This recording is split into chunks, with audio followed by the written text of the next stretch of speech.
lane himself in Ssumday, so it's going to be interesting to see how these two squads. It is, and so sometimes, you know, shot calling, this, oh god, all that stuff gets really blown out of proportion and kind of skewed into meaning something different for a lot of fans. But it's not always about always knowing the correct decision, right? And always, oh, he's so genius when to go for these Baron calls. Like, he does make bad calls sometimes. So much of it does come from the comfort that he gives to the teammates, especially the new ones like Moon and stuff who have confidence issues.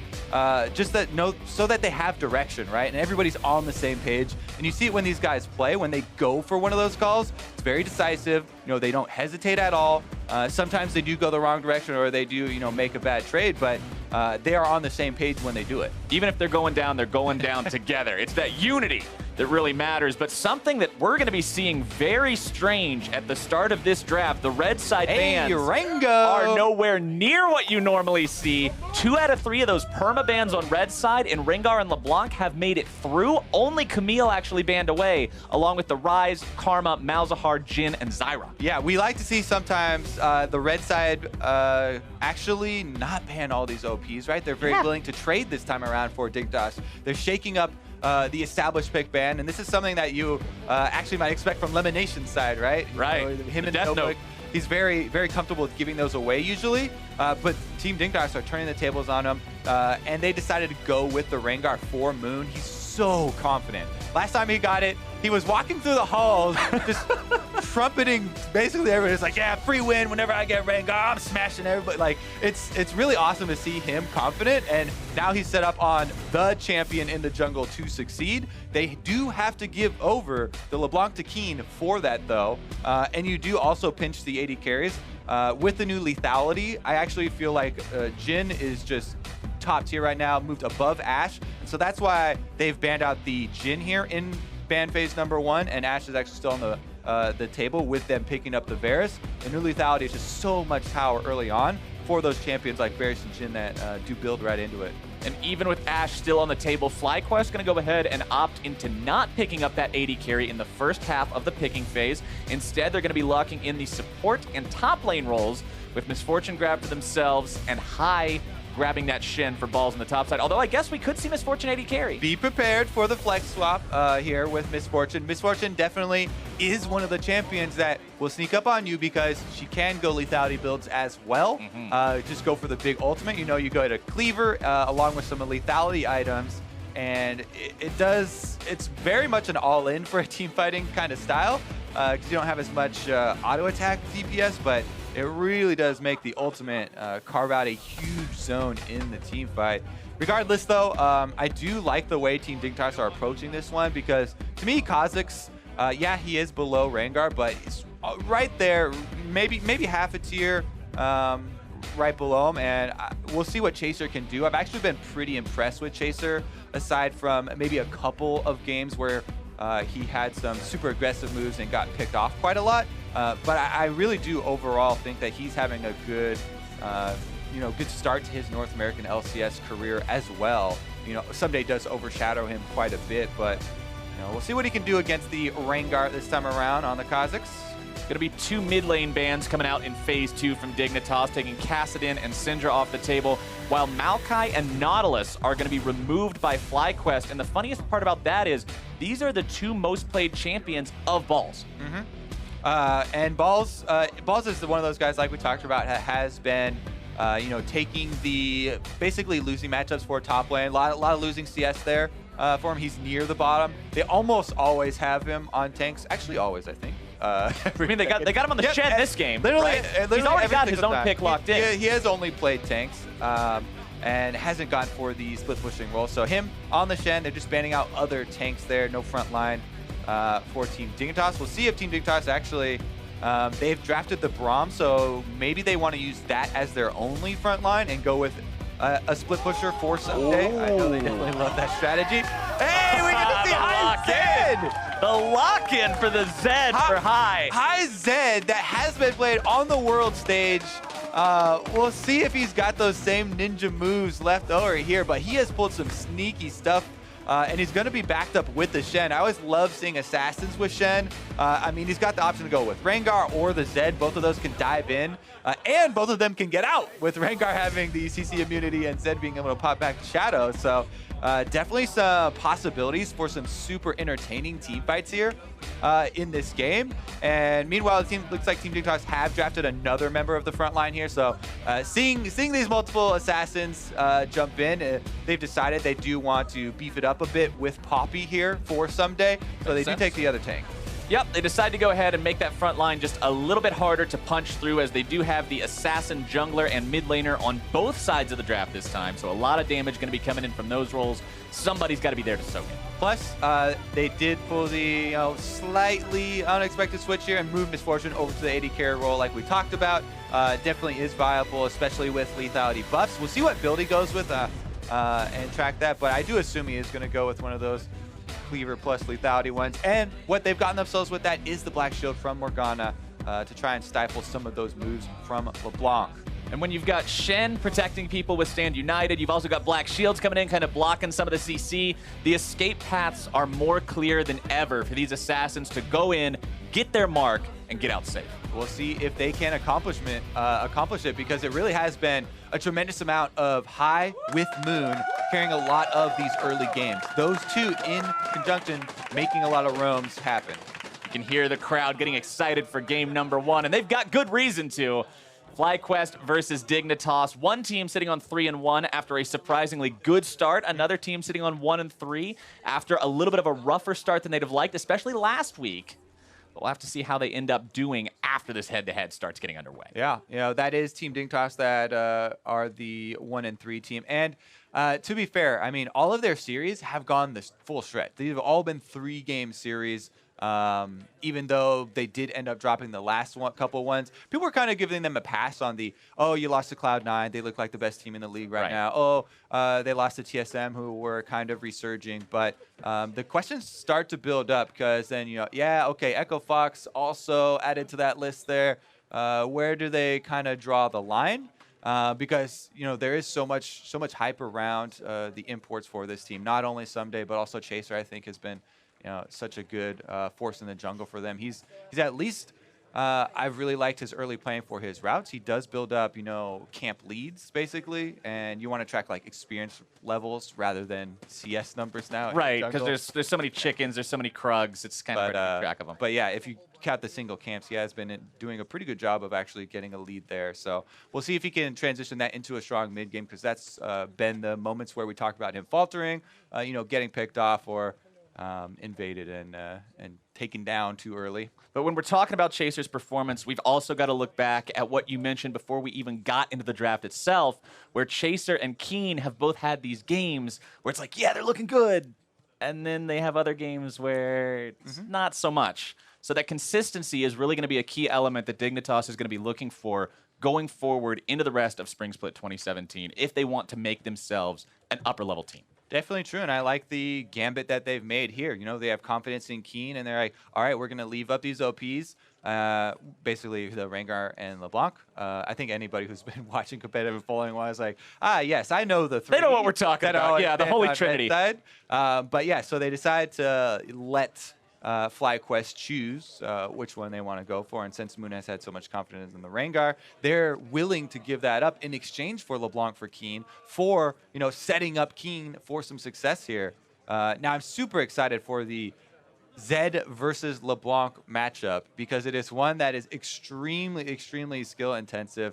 I really do wonder if High is going to go like super all in on trying to get lethality as early as possible. Hex Drinker is just such a great buy for this matchup, because it stops so much of the burst there that LeBlanc is trying to get too early. And meanwhile, if LeBlanc can get control early with the jungler interference, whichever one of these assassins gains control of mid lane and starts to roam around, is going to really help out those bottom lanes that we're talking about. And yeah, both these guys have the same game plan, right? They're trying to get that point where they can just pop somebody, where they have that instant threat, that insane level of control, where they're able to be the one who rotates first, finds their spot, and forces the other guy to ping missing and just say, I can't follow. If they can get to that point, they're just going to be a force to be reckoned with, especially with these huge damage junglers backing them up. The invade potential, the gank potential, all of it's going to be real scary. Yeah, I mean, these are two of the... When one team does go with the strategy of not banning out the top tier on red side, basically, we get a lot of excitement because there's high damage potential from these key roles. These are the two premier jungle champions that Moon and Chaser will be piloting. And just as the mid laners are assassins and can snowball, so too can the junglers. But one thing I'm going to be looking at, too, is we can't forget that even though we got all these assassins, we got these big damage dudes bringing the pain to the table, you've also got a couple of tanks in there that are going to be building their 5 tank items, having their wet noodle fights in the top side. And with Poppy's steadfast presence, she has the tools to kind of keep people protected, right? You can stop the leaps from Rengar. You can stop Shen from dashing himself into the fight. So there are ways to sort of answer that. If there's no black shield on the Rengar. If. That's a good if. Tricky Lemonnation here with the last pick gets that Morgana, and it is, pretty clearly, like you talked about, enabling these assassins. Not only have they drafted 2 of the, premier lethality assassins here in Rengar and Zed, but they've got a black shield and a Stand United to really help them get off the ground in the early game. And how much can they help them? We'll see, because Lemonnation has actually been one of the premier roaming supports. I have so many flashbacks of him on Malzahar especially, roaming to mid lane, flash ulting for High, and he's really been a huge boon to High, especially as far as that mid game and the pickoffs in Fog of War that we mentioned. Yeah, Lemon definitely a lot of play on that Malzahar so far in this split. It's a playmaking champion. It's one that you can actually get things started with. And Morgana, although you don't have that point and click on the lockdown, you still have the ability, as long as you can dial in those snares, to make it so you can set up the plays for your team, set up the picks, and set up those opportunities to get things going. As Xpecial and Lot are just going to be hanging out in this bot lane brush, Lemon and Altec will be doing the same thing. Neither side really wants to man up and check the other side's brush. They're just going to be maintaining their own territory. Yeah, too dangerous. Definitely too dangerous. The other thing about that Morgana and the bindings early on, especially paired with Misfortune, is that Misfortune can drop down the Make It Rain to land the slow and make it way easier to land these Morgana bindings. The hitbox is quite large, even after they did nerf it a little bit several months ago. But yeah, those two can really assist each other in the poke. And then once you get level 6, nice hold in place there for the ultimate damage to channel through. Yeah, once that bullet time comes in onto an immobile target, it's just going to be so much damage. And then the other side of that is Braum. Big strength, even though he is, melee and probably takes a lot of harass early on. The unbreakable wall is what he's going to have to save once Misfortune is level 6, because if that is down, they definitely are going to go for that big harass. So save that ability to try and block out key once. Comes down to Make It Rain harassment already as they push up with the double range from FlyQuest. I've never actually seen this Braum skin in action because Braum wasn't very popular when they released it. That is really cool that he has a fireplace that actively works in his shield. I'm pretty down with that. Keystone Masteries at the bottom part of your screen there. A lot of Thunderlords showing up. And one thing that we are seeing is that Wrath coming back into the top lane as opposed to the Courage of the Colossus that you ended up seeing for a long time when it was very strong. Recently nerfed going into 7.2. Yeah, Colossus definitely... Grasp of the Undying, not Wrath. Yeah. I had we let it pass. That was close enough. The noise. Yeah, we had the right there in the middle, but the Grasp of the Undying coming back instead of Courage of the Colossus. Yeah, Colossus got nerfed, as everyone knows, and is much weaker, especially in 1v1 situations. But junglers off to the early start here. Chaser goes 3 camps into his very quick level 3, and it goes up to assist Ssumday here. Chaser early. Looking to make some kind of a play, but the steadfast presence going to be late, so Balls gets himself away easy peasy. Yeah, I mean, I guess he wanted to get in there as quickly as possible to land the damage, but generally on Kha'Zix, and actually on most champions with dashes like that, you want to hold them until you actually need to use them for either the enemy's flash or dash away, because, jumping in there, he already had the angle where you can just walk up, land your auto slow and Q damage, and then try and jump later. But the key takeaway is what you mentioned. The steadfast presence is what they're counting on to interrupt Balls, but doesn't come out in time, so non-action there on the top side gank. Balls doesn't even have to burn a summoner spell and can hold on to that CS lead he's got for himself. And that constant AoE push that you were seeing in the bottom part of the map there, the tormented soil on top of the Make It Rain, just makes it so hard for Xpecial and LOD to hang around in that. Plus, you know, it's kind of a bonus because, oh, my bottom lane is pushed. If you're Moon right now, you're thinking, oh, my bottom lane is pushing. Plus, the enemy jungler shows top. It's so free to go in and counter jungle on this blue quadrant of Team Dignitas, and that's what he's done. As you can see the leftovers basically of his invade right now, the ward deep inside that side of the jungle, as well as the skull crab that he was able to take beforehand. But yeah, so anytime jungler shows on the opposite side of the map, very clear and easy response there. Going to be able to get back over to his blue quadrant, so can't feed for him, but Chaser did soak up minion experience while he was ganking. Got a little bit of that at least, a little bit of that experience tax onto his top laner, but Moon's doing a great job for himself, level 5 already. And of course, once he hits that ultimate point, we will be able to see a lot more gank potential from this guy if he can really turn on with that Rengar, as binding after binding finds its way onto LOD in bottom lane. And they're actually even landing the bindings without the slow. Like before Make It Rain even comes down, Lemonnation has been highly accurate here, taking out the blast cone, so denying a little bit of the ease of gankability. I mean, Kha'Zix doesn't really have any problems walking down there anyways, but always nice to see some plant control. I especially like to see it from my mid laners because the scrying plants or the bloom Scryer's bloom. Yeah. Those ones are actually more important to me as a jungler for the first spawn. If my mid laners do get control and can push up for that vision control, it does enable these ganks when they get close to level 6. Looking for something here in mid lane, but Chaser's hanging around as well. Neither one going to find anything. Bottom of your screen there, you can see the fan vote as 57% think that it's going to be FlyQuest walking away with the win in this showdown. Still a pretty close vote overall, though. Ssumday using the TP to get himself back to lane after going back, picking up that Bomby Cinder for a little bit of extra wave control. And that's pretty big, right? Shen is already 6. He got level 6 first because of that experience leech we talked about with the jungler. And Ball is very ready to use his Stand United. So whenever you see a global, you want to attack it. And that's exactly what Chaser's doing. He's camping this Shen on the top side up once again. Ball's right there. Intelligent to use your flash first to get outside of Setback's presence so that you then can dash. The right order of skills ends up getting Balls away safely, and Ssumday blew his own flash, getting in position as the dive might be coming out bottom side. Here comes that high assassination potential. First blood goes the way of FlyQuest mid laner. They're picking up a double.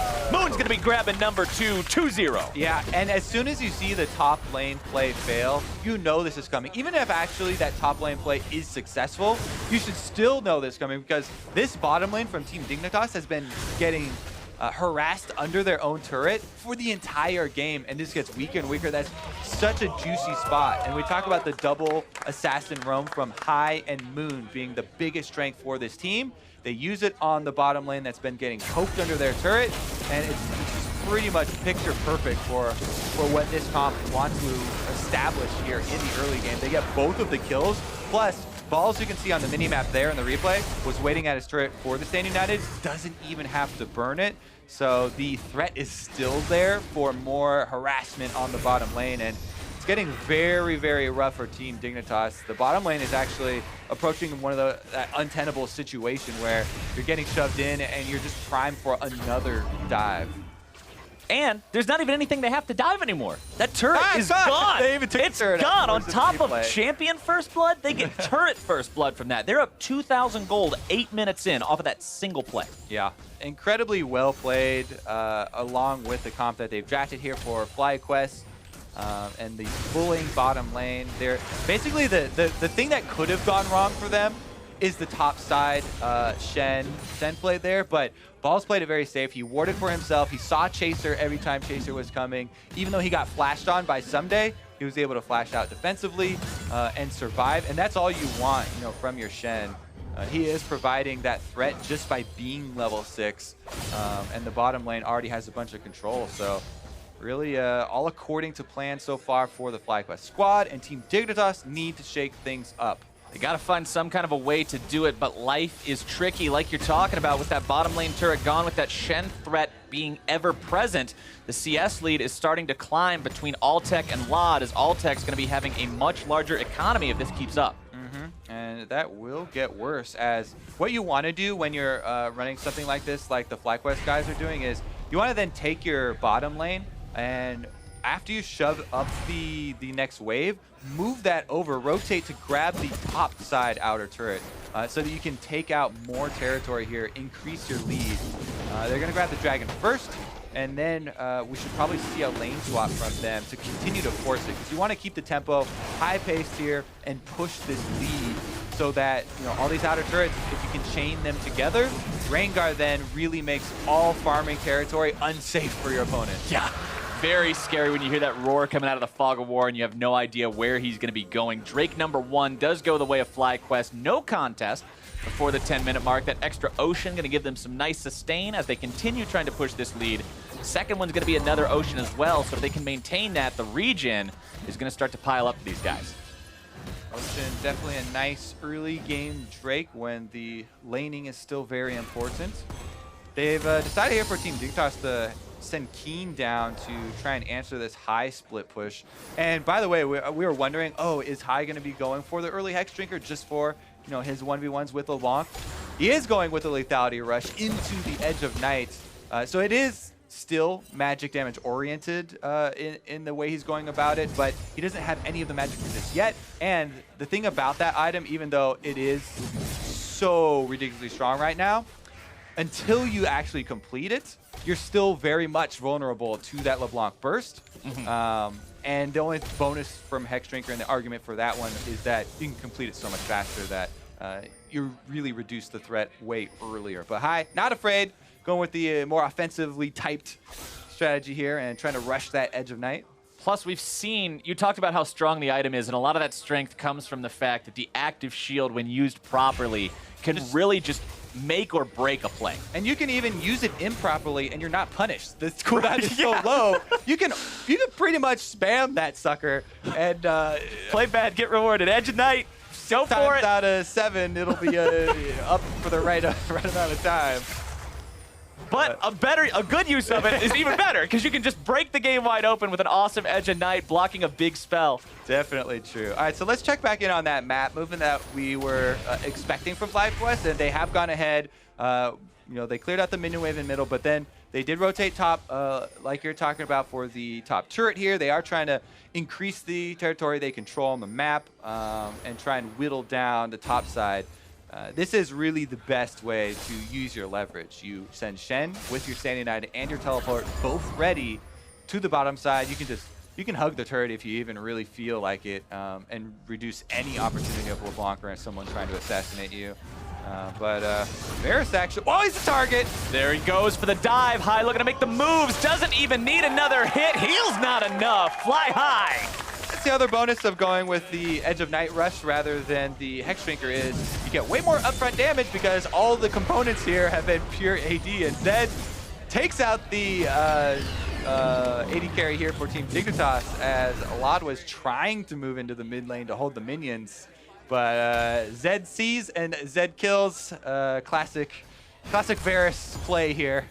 Plus he gets the bonus. The heal's gone now too from Lod. Well, so literally the only thing you can do as Varus in that situation is flash the Q after. So Zed, the combo, he's going to try and ult you. And then as soon as he comes out of the ult, you have to dodge all of his abilities. High hits that Q right after he comes out. And you know, once that, you're dead already. So the flash, I mean, the heal right there is just a bonus icing on top of the cake. High with his class. This is now his patented pose, basically, when he kills someone in mid lane by himself.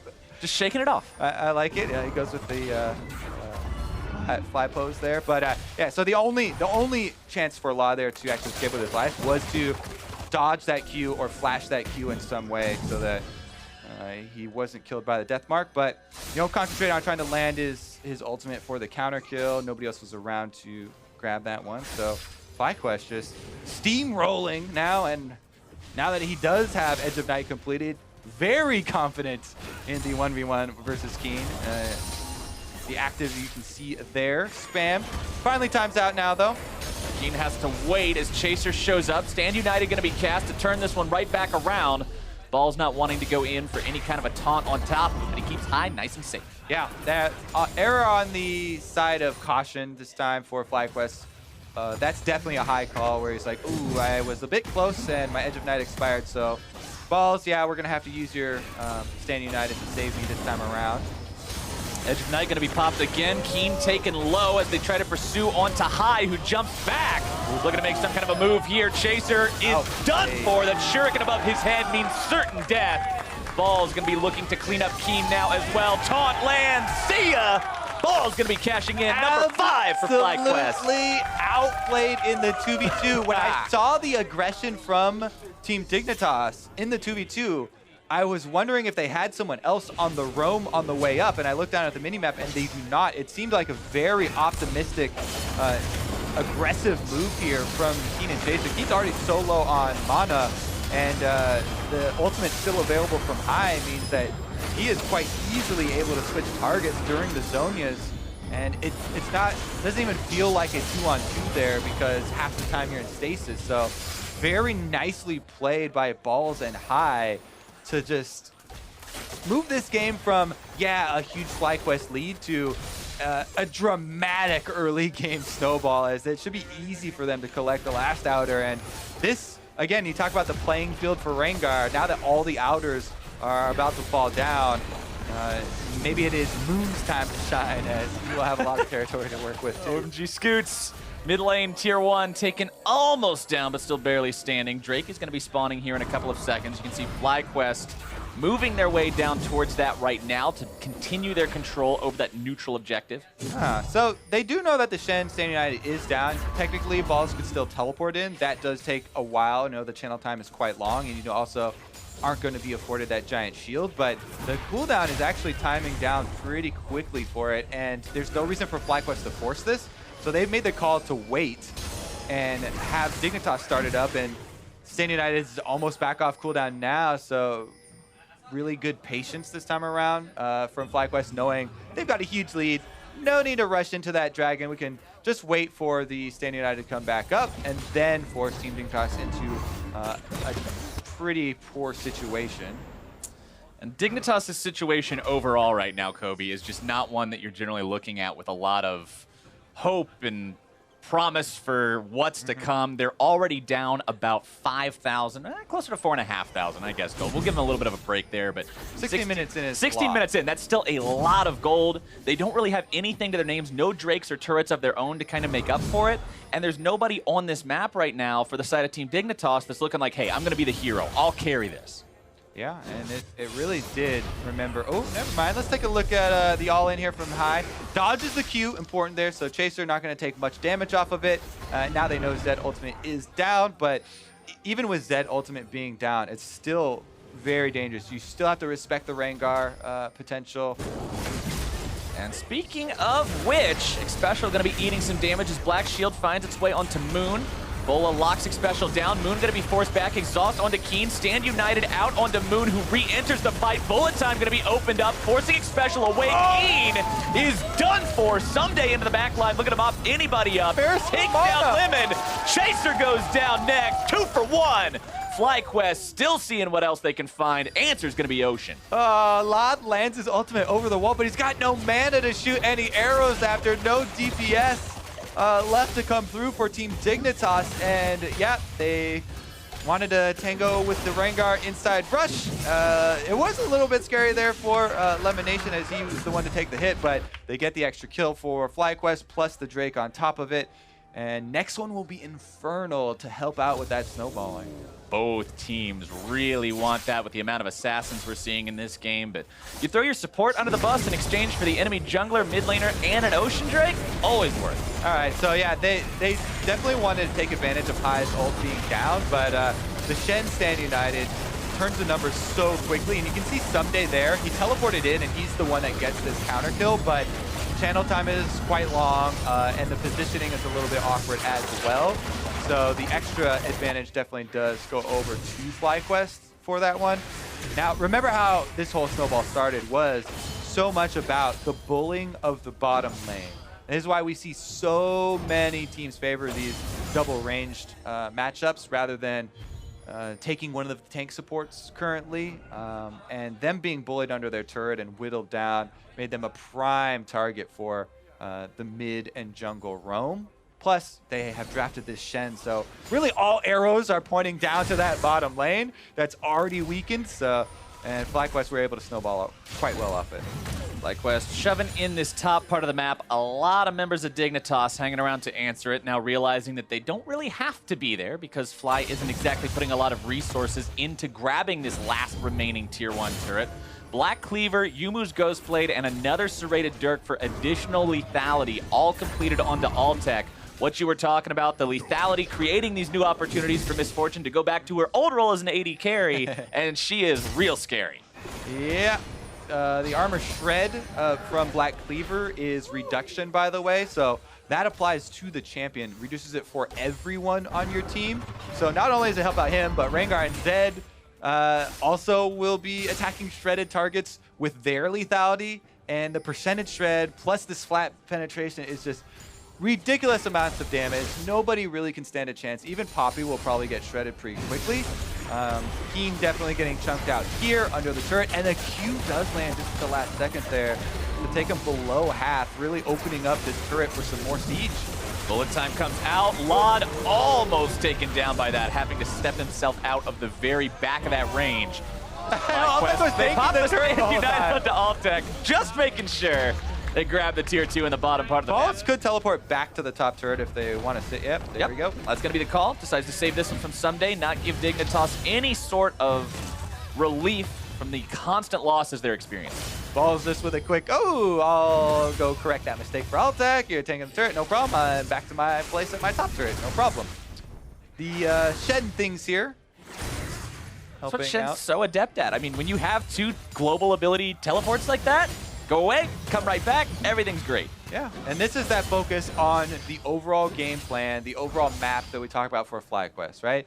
Yes, they're very happy to take CS deficits in multiple roles to create these roaming opportunities, to create these lopsided map situations where, yeah, you know, High is down in CS and he's been down in CS for quite a while, but he was the one to take that first roam. They take the Shen matchup. He's been getting camped. He's happy to take CS deficits because he's got this global ability. And they make up for it so much with those cross-map plays and those early roams to dive that they come out to mid-games like this where they have all the options available and can easily transition into a 1-3-1 with the Zed. I mean, he's packing Ignite as well on top of being the one with the most kills in the entire game. So his split push is extremely powerful, plus the Stand United means that it's also safe to split push, and you can even turn numbers.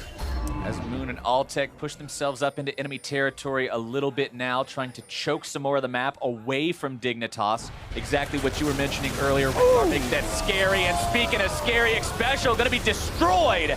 Exhaust onto Chaser, zoning him away. Keane looking to go after Altec, who's still keeping himself alive somehow. Moon comes in, almost able to keep him alive. Won't do it just yet. Now Stand United gonna be used on FlyQuest. Jungler Highs into the fight, immediately goes on a rampage. They got him. Immediately is shut down. Dignitas have found themselves a pretty solid looking engage. Ball's trying to get away. Ssumday's got the slam right back into the wall. The blast cone keeping Balls alive. 3 for 2. Oof, Dignitas found themselves some breather room. They do get the extra kills here, grabbing 3 for themselves and getting some much needed gold. The gold is definitely getting out of hand, plus 1 minute on the Infernal Drake. They don't have a lot of time to get more gold to try and fight anything around there, but taking advantage of this opportunity. Even though Xpecial gets caught out here, so much is used, and Altec is in a really good position for Chaser to jump on.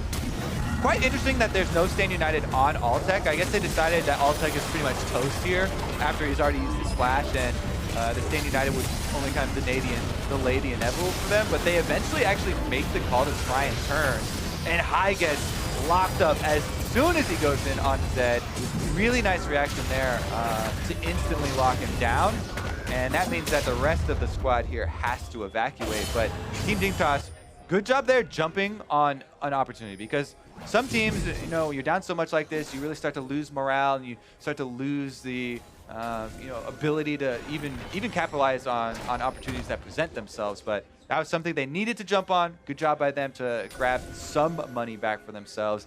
And now they're trying to set up for that Infernal Drake, or at least get some vision so they can try and counter here. Shen Stand United is available, so I would expect FlyQuest might have something to say about this. FlyQuest do want to have something to say at the end of the day. They're not going to be taking the Drake, though. Chaser grabbing that one, and Dignitas are looking to get themselves away. No penalty. Yeah, nice sneak right there, as FlyQuest were a little bit slow to set up. So the initiation would be kind of awkward, even though the Stand United was available. They trade for some gold on that top outer and then rotate over to this Baron that critically has a turned off ward that they don't kill, but a new scrying orb was used to place the second one in there. And you do get that little burst before it gets turned off. Like, it doesn't come in turned off, and they're able to chase him off Baron with that. That was almost one of those classic high calls that ends up getting FlyQuest a crazy advantage out of nowhere, but luckily for Dignitas, they knew what was potentially going to be happening. They shut that down immediately, and now they're going to be looking for the tier 1 middle. Yeah, they're pretty happy with the way that the last couple minutes have gone, considering the deficit that they were facing. Able to grab up that Infernal Drake for themselves, as well as start to get some gold back. Ssumday pressuring the bottom part of the map. And what we were talking about earlier, how FlyQuest ends up giving away those CS leads. Ssumday currently with a 25 lead for himself. There was a much larger advantage for Keane over high in the mid lane, but that's shrunk back down to about even. The only big advantage actually being possessed by FlyQuest in terms of CS numbers, since we're not really counting the jungle, is that bottom lane, that 80 carry position, Altec, with a pretty solid advantage over Lot. Yeah, and we talked about the roaming that led to those, as well as the matchups and the bullying that comes out of it. Now we're moving into this area where Dignitas are actually setting up some good defensive vision to try and allow themselves some time to react to these plays. We've seen that they are able to turn around if they can get some favorable positioning, and Ssumday is quite tanky on the Poppy, full armor, which really helps out against the triple lethality people on FlyQuest.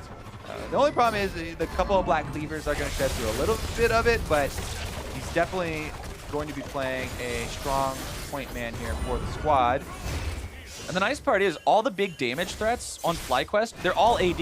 Yeah, you've got some magic damage coming in from Shen's Spirit Blade, you've got some magic damage from a Morgana, but all the real measurable threats are attack damage based. So Ssumday is feeling very comfortable just piling on more and more armor. It does make you feel really good as a tank to be able to build one damage type. And it's not really till on top of the Black Cleaver plus the Last Whisper start coming in that you, again, really have to worry. And it's because of this big lead that FlyQuest got that they're already approaching that point. Misfortune does already have the extra armor shred here on top of this lethality. So her ultimates, you just have to get out of it, basically.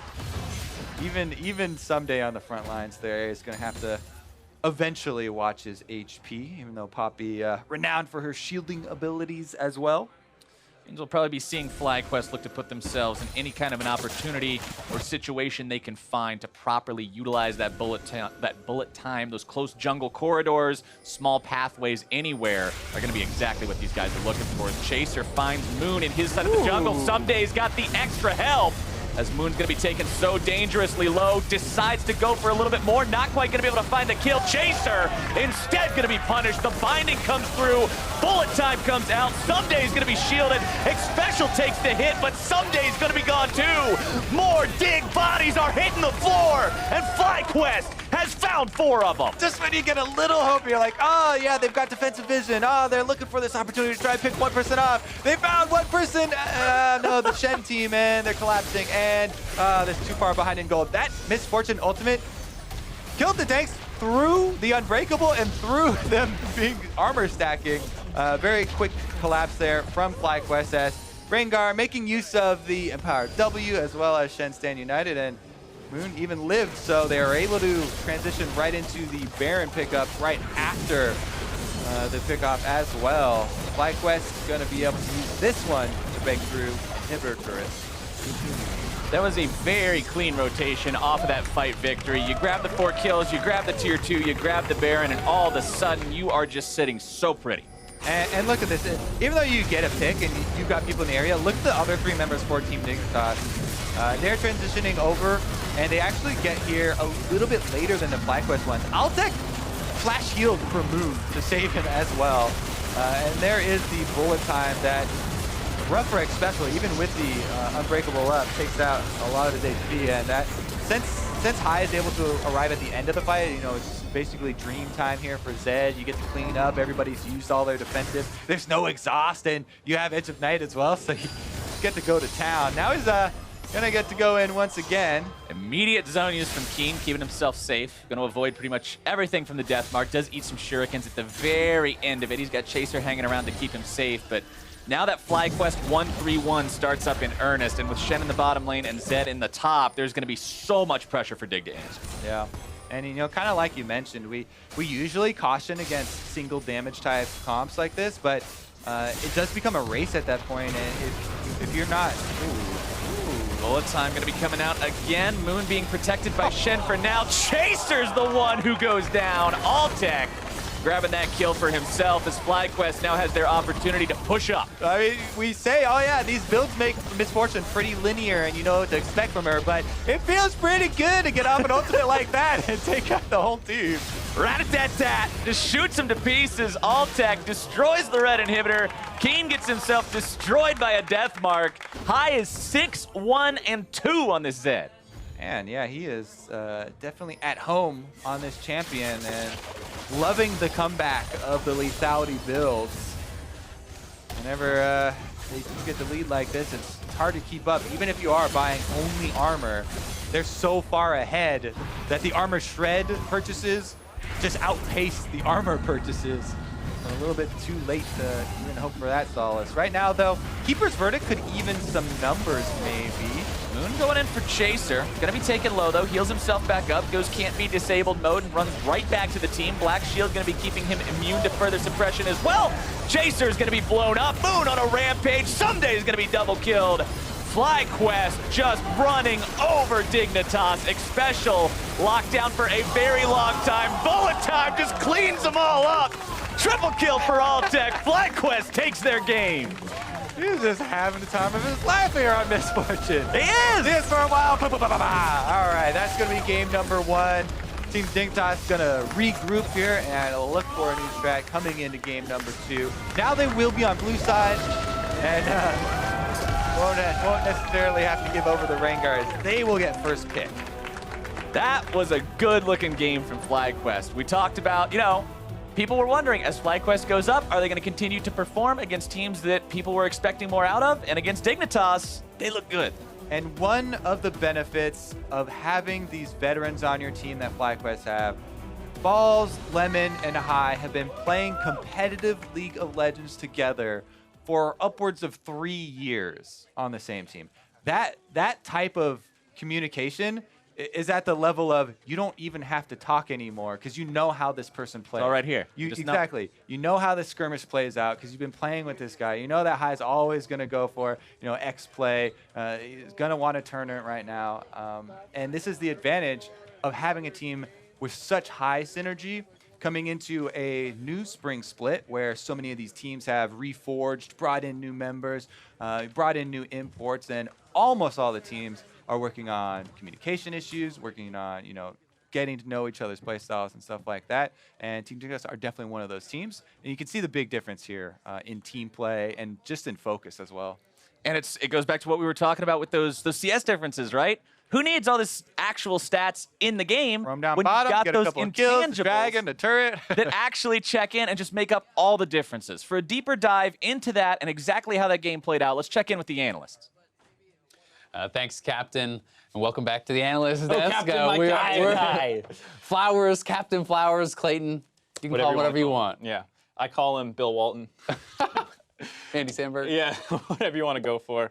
That was a pretty crazy game, though. Yeah. I think the big thing I want to talk about is just the draft, because Team Dignitas, when you look at their champions that they got, it looks like they completely crushed the draft in terms of just the power level. But when you think about how their team actually wins, being through Ssumday and him getting stuck on Poppy versus Shen, I think this actually came out decently well for FlyQuest. I actually think this is such an interesting draft that we could actually spend so much time talking about, because Dignitas don't ban the typical 3 that you see on red side, and then they do a trade, but Moon gets Rengar, the Misfortune gets picked up, gets flexed to the AD carry position, and they also banned out in the second rotation for FlyQuest tanks. It's just like really peculiar because you're like, we picked Shen, we expect a gangplank from Ssumday, but it's like, no, we're gonna put him on Poppy. He wants to counter the Rengar and he wants to do all these other things and like play a tank matchup. But like you were saying, Ssumday's their carry. He's on a tank now, and now because they really wanted just an extra tank in the composition. Yeah, I think that's really what it's about, right? It's about the opportunity they had to get such high priority picks. I think, generally speaking, if you're not actually looking at the team names or anything like that, you see Dignitas' draft, and I think that you say they smashed draft. Yeah. I mean, you have Poppy against a very highly physical damage team. That's probably going to get to the point where you think he's going to be almost immune to damage. You have 3 picks, which are first pick worthy. You have Kha'Zix, you have LeBlanc, you have Varus. These are all first pick champions now in 7-2, and it's like, how did you end up in this world with such a good draft? And a part of it is the fact that they didn't ban the 3, right? So you're going to trade 1 for 2, and the fact that FlyQuest actually banned Camille on their side. So I think it's clever by Dignitas, but I think it's even more clever by FlyQuest because they played to their strengths. Hai has already been playing things like Kassadin, now the Zed, so he doesn't care if they get LeBlanc. He's done it multiple times. He's got a counter for it. They also play like an all AD composition, so you're like, what? Why is this a good composition? But the Misfortune actually just buys Black Cleaver right off the bat and starts actually shredding for the team fights. Right, we talked about, you know, all the lethality buffs, MF being a recipient as well, but you touched on Hai, and he really was like the kind of the big story of this game, the initial roam down bot lane that we just saw to kind of break the game open for them, this massive outplay on the top side 2v2, and as well as getting solo kills in the mid lane the whole game. Like, Hai was, I don't think this strategy works without Hai being a master tier Zed where he just like crushes the game. Because if your Zed is not snowballing, I think your comp falls behind. You run into that issue of being too physical damage heavy, but the fact that you get so ahead of the Poppy in this game, it doesn't matter. Yeah, I agree completely, and I think that's one of the fun things about FlyQuest is they know their strengths and they're happy to play their game. Generally speaking, LeBlanc, oh my God, you can't leave LeBlanc up. That's ridiculous, right? FlyQuest has done that twice, and both times, Hai has severely outperformed the LeBlanc. First on the Kassadin, as Irene mentioned, now on the Zed. You know, they go MF AD instead of, we did see it, I guess, once in Europe, but this is the first time in NA, and this is something that they're showing so much creativity in the drafts, and they're also showing that play matters more than the meta priority, right? You can do something that you're very comfortable on and very competent on, you know, such as the Misfortune AD and, you know, the Zed mid. These are things that are not as highly prioritized in the meta, and you can still have success on them. So I really like seeing this, and I would like to see these sorts of drafts and strategies more from different teams. Right, and I think a perfect team to do that would be Dignitas. As much as, you know, I think they want to be this complete whole team that can play different styles, that's just not the reality that they live in, where they actually do need Ssumday to go off, because every game where he is controlled, they basically lose. Yeah, I agree. I think that Dignitas kind of had the Immortals problem where they have a carry top laner with Huni back in the last split. So why not play to them, right? Why not actually set him up for success and allow him to carry the team? But then you're like, but that kind of goes against the meta because tanks are good. So they have to figure out what they want to do with that and if everybody else can carry and practice it a little more. But I also want to touch on the FlyQuest point one last time because every time Hai is playing something like a Kassadin into LeBlanc, every time they give up the LeBlanc, the Zed, etc., they get Rengar for Moon. So he's actually sacrificing, you know, a top priority pick in LeBlanc saying, I can play against it because we're going to get our jungler the best pick in the game right now.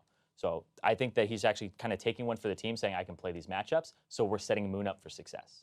And he has really had a lot of success on the Rengar, but another guy we have to highlight here is Altec. He's going to be our player of the game, you know, showing the versatility in the champ select, allowing them to have that as a flicks pick. He destroyed the bot lane, and he had some really key ultimates as well as the Black Cleaver build, which helped to enable their AD's composition. Right, I mean, it really is one of those picks that it doesn't tell the whole story, just the stat line, even though he did have a good stat line as well. The fact that the MF pick can shred a team, allow the Zed to kind of start running wild in there, as well as the Rengar just being able to assassinate people. Yeah, he's also playing against a Braum as well. So the Braum just puts the shield up and can block the ultimate, but he's able to play around that a little bit more and hold it and wait for the opportunity. So Altec did play incredibly well, and I'm interested to see, because this was like a solo queue build that we were seeing with the Deathfire touch coming out for the Misfortune AD carry. So maybe it'll make its rounds. Maybe it's good against Varus when he doesn't have a healing support. Definitely a very exciting draft in Game 1. I'm excited to see what we have in store for us in Game 2, but we're going to step away for a quick break. When we come back, it's Game 2 between